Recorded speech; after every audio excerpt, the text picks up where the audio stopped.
ৰাধা যমুনাত ঢৌবোৰে কলকলায়, ৰাধাৰ দুচকুৰ টোপনি হেৰাই। জোনাক নিশা জোনাকীৰ পোহৰত ৰাধা বাউলি হয়, চকুৰ মণিহেন কৃষ্ণ কতে নুলুকায়। দূৰণিৰ পৰা ভাহি আহে মুৰুলি কানাই, ৰাধাৰ দেহ মন বৰকৈ উচপিচাই।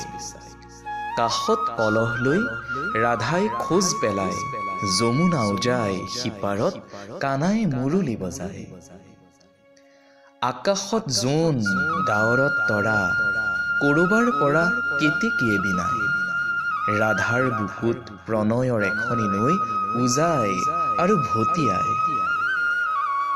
কৃষ্ণৰ প্ৰেমত মতলীয়া ৰাধাই গমকে নাপায়, প্ৰেম নবুজা সমাজে তাইক কলংকিনী সজায়। ৰাধাৰ দুচকুত ঢল নামে, বুকুখন চটফটায়। কৃষ্ণৰ বিৰহত ৰাধাই আউলি বাউলি হৈ যমুনাৰ বালিতে কলচি পেলায়। সমাজৰ চকুত কলংকিনী ৰাধা তথাপি নেহেৰায়। আজিও যমুনা পুলিনত কৃষ্ণতে সমৰ্পিত হৈ কৃষ্ণ ৰাধা নামেৰে সদায় হৃদয় জুৰায়, ৰাধাই হৃদয় কঁপায়।